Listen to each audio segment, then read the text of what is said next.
their organization. All of that stuff can be found by paying attention to this stuff after the fact, seeing those articles, checking those websites, watching that television story, whatever it is. It gives you a chance to keep learning, and then if somebody does something wrong, gets the information incorrectly, you can make the decision. Is this worth it? Do we pursue this? Do we ask them to change it? Do we ask them to correct this information? All of that stuff becomes part of the conversation, and you make those determinations. Because if there's blatantly bad, incorrect information out there, this stuff lives on forever.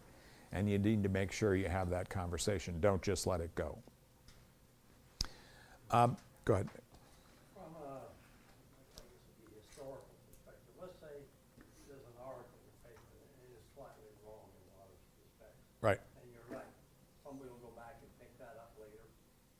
If you may not get a retraction. Right. But if you correct it, it gets in the file. If someone goes back, are they likely to pick up the corrected version as opposed to the incorrect one? Yeah, the question is, will the corrected version live on, and can you have some level of assurance when you ask for a correction that when it gets made that it'll be taken care of at all levels? And the answer to that question is, with the more credible news organizations, yes. Generally, that'll be the case. But because this stuff can be linked and put in 100 different places, you have to realize that there's not a perfect way to handle that. But I still think it's worth the effort, especially when something is completely incorrect. And it can happen. I mean, well-intended reporters can still make a mistake. And oftentimes some of the issues that you're dealing with can be pretty detailed, can be pretty arcane, can be in need of a lot of background information. So mistakes can be made. So generally, a credible news organization will try to do everything they can to make sure that when something is corrected, it's corrected in the online version, and that then becomes the original source information for that story. So it's not a perfect world, but it does at least give you a chance to have some say in that process. Other thoughts, comments, questions, experiences that you've had? Go ahead. I had an unusual experience a little over a year ago. The initial contact came through Farm Bureau, I believe, for a reporter wanting to interview some farmers about water issues. Sure. And okay, I said, well, and they're writing for ProPublica. And didn't know anything about them. Looked them up, well, maybe you need to be a little bit careful. Mm-hmm. Spent quite a bit of time with this person. The young lady came out, was fairly knowledgeable in water issues, took me around the farm, showed we do conservation ag, we use less water now than we used to. Right. It's very salty water, it's not drinking water, went through the whole deal. I mean, really showing that we were being environmentally responsible. She moved on then, so well, I have two more people to interview. One was Dan Thielander, so with the Dan's place, Dan does a lot of drip irrigation. He did the same thing, spent a lot of time. They moved on, went to Greg Wirtz, his family over in Coolidge, and spent a bunch of time. And well, nobody heard anything about it for about 6 months. And then I got a little email one day from the reporter and said, oh, the article was published and then came out in the Republic. I guess it was the main part of it. It was just like, it was only about Greg Wirtz. It was just like a hit piece, a totally different direction. It wasn't about the agriculture's use of water, or efficient use or non-efficient use, whatever. It was about tying how farm programs were depleting the Colorado River. And nobody asked any of us about That particular issue. farm programs or anything else like it. Anyway, but down to the crux of this now, I get an email couple months later from the guys whose name appeared on the byline, whatever you call it. It was Abram Lustgarten, not this lady that interviewed any of us. But this guy was the author of the article, and I thought that was rather strange. I mean, to not even have the person recognize that I actually did the interview. Right. But this guy wrote the And the email said, we'd like to do, we have a 3-part series for National Geographic Channel, so we want to involve you with doing all this stuff, and I just wrote back, no. And, I've never even talked to him, because I Right. was afraid what I would say. Right. And we had a lot of discussion between the people that were involved in this, and we got some of the execs from the commodity organizations, Right. The guy sent me a message, well, you may not have liked the message or something, but, you can control your message by taking part in this, blah, blah, blah. And I just ignored him. I would never respond Right. again. Right. Because I felt like that was such an absolute misrepresentation on this guy's part. But Right. did we handle it right? I mean, did I handle it right? But I just wouldn't talk to him for fear of what I would say. What else? That was Yeah. one thing. Yep. And understanding that the research, the only thing that I would say is maybe doing some additional research on who these people are or where they might come from, or if they seem to have a particular agenda with previous writing, is the only thing I can think of. What I always tell clients is the only part you can control is what comes out of your mouth. So the fact that they didn't utilize anything from your interviews probably tells me that you stayed on message and were pretty focused on the realities of what you deal with, and that wasn't fitting an agenda of somebody else's world. The reality also is that we are so much more in a segmented world.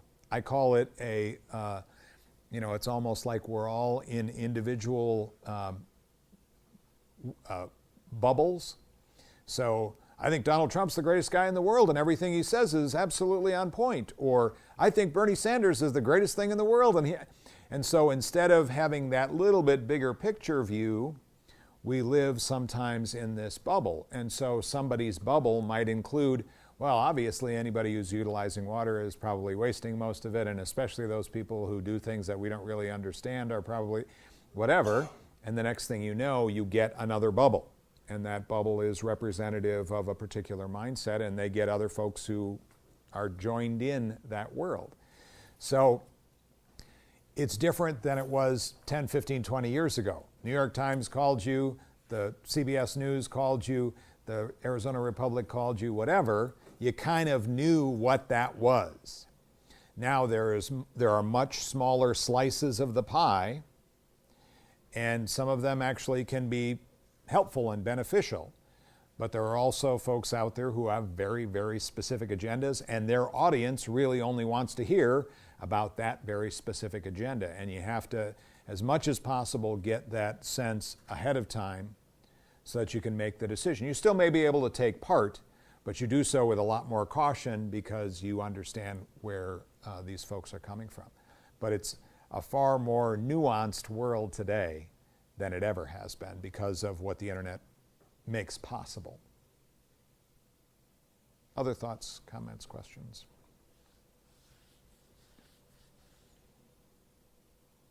Guys got this all figured out now? Or it's just because I'm the only thing standing between you and lunch? Is that my... That, let me just, happy to visit a little bit more afterwards too, and like I say, if you're interested in buying the book or talking about this stuff on a one-on-one basis, happy to do it. But let me just wrap up by talking to you a little bit about the big picture on this kind of stuff. Valuing this stuff, having a conversation with everyone that you deal with and are interacting with about this topic is something that your organization can greatly benefit from. You might, work with a large organization that already has a structure in place, and that's great. But for most of you, that's probably not the case.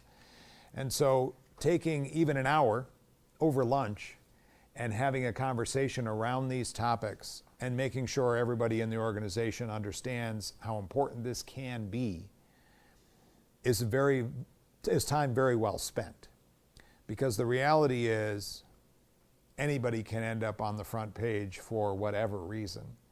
And you want to at least feel like you're as prepared as possible for that. You want to understand that you play a role, whether a public organization or not, you probably play a role in things that are of interest to the public.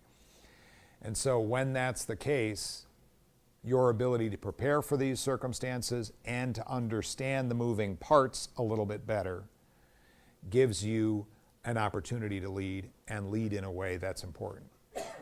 Appreciate the time that we've gotten a chance to spend together. I really appreciate what all of you do, and glad to spend the time with you here this morning. One thing came up when you were talking about standing in line for the logo. I could visualize someone doing that, then being tailed out to the parking lot, and you get in a government car. Absolutely. That whole thing about being on is something that everybody in your organization needs to value, because the latest research shows that somebody can make a judgment about you in about a quarter of a second. It's not fair, it's not right, but it's true. And it's also the way our brains are wired. And so your ability to understand that you're the living, breathing, walking representation of your organization anytime you're out there is a really valuable and an important lesson for everybody to learn. To add to that, a few years back there was an advocacy group that was kind of coming after some of the different water providers on conservation issues, and basically it was a girl that would dress up in a mermaid costume and go to different places. Dress up in, A mermaid costume. Okay. Mermaid Mermaid costume. Like, there's all this water in the desert. right. And so she ended up at the Scottsdale City Hall, you know, we have the big fountains and all the grass and all of that. Well, one of the maintenance workers, mermaid, and took a picture with her. And so that was the picture that was used because he had his City of Scottsdale, uniform on, but it was a mermaid. What's the harm there? Right. But it was turned into this big, huge thing, and I think he got in trouble because Yeah. Yeah. no one asked him really other than, can we pose with a picture, like get a selfie kind of thing, and Yep. so you never know, you're always on. And that was so that he was a water guy, so it rolled up the water, and water had to deal with it, and City Calm had to deal with it. It was a huge issue. Yeah. Great example. I mean, something as simple as in a world where the use of photos is now so much a part of. I remember when I was growing up, a roll of film would stay in our family's camera for like months at a time. Oh yeah, we had those pictures taken at Christmas. That's right. I forgot that was on there. Now, folks are taking 30 pictures a day, including what they're having for lunch. That's right. Yeah, and it can happen. And so yeah, great story. Great understanding of that. Those moving parts, John. If there's any kind of an issue and you're representing your company officially or unofficially, you can assume you're being videotaped. Yeah. Because in today's environment, So easy. somebody is standing there with a cell phone Yeah. or a smartphone, and they are videotaping you, and if you think otherwise, you're likely to see it on the 60. I need a football player who just lost 10 million in the draft. Yeah, exactly. So acting as if you're always on, that's why I use that expression, puts you in pretty safe territory. And it's hard to do, and I get that, and we all have good days and bad days, and times where we just as soon tell somebody to jump in the lake. But you always have to realize, wow, I have this other responsibility, and frankly, my paycheck is tied to that responsibility. I have a story for you, Craig. So many years ago, I worked for a communications company, and they did telephone systems. And it was standard practice back then, you drove a company vehicle. Yep. A truck, that had the company's name on it. And there was one particular hamburger joint / bar that on Friday afternoons, at least they park in the back. Until, that became known to management. So even Right. driving a company vehicle that has a name on it, or I drive a government vehicle occasionally, and although there's no signage on it, it does have the G in front of the license plate. Yes. And so we're coached very carefully about, you can go to a restaurant, if you're out of town, you can go to a restaurant that's at the outside of a mall center. You cannot park in the mall parking, you must park at the restaurant. That kind of thing. Yep. So we're told that. Little things, yeah. thinking that through and realizing the implications of what a picture can communicate, not necessarily accurately, but what it can communicate. We just take our badges off. I think the classic case on that was, and I think this was a true story several years ago, where a vehicle with a company logo came upon an accident on the road. And was not involved at all, but a picture was taken. And that company got involved in a lawsuit and lost. Wow. Wow. Yeah. Just that, something that simple. Yeah. And one little comment about we take our badges off. Realize that more people know you than you know because you show up at public meetings and because you can be in front of audiences. So even sometimes taking your badge off doesn't work because more people know you, very likely, than you know. So somebody recognizes you, somebody remembers you from a meeting, and the next thing you know, that story starts to spread. So, thank you all very, very much. Appreciate your time. You bet. There we go. Thank you.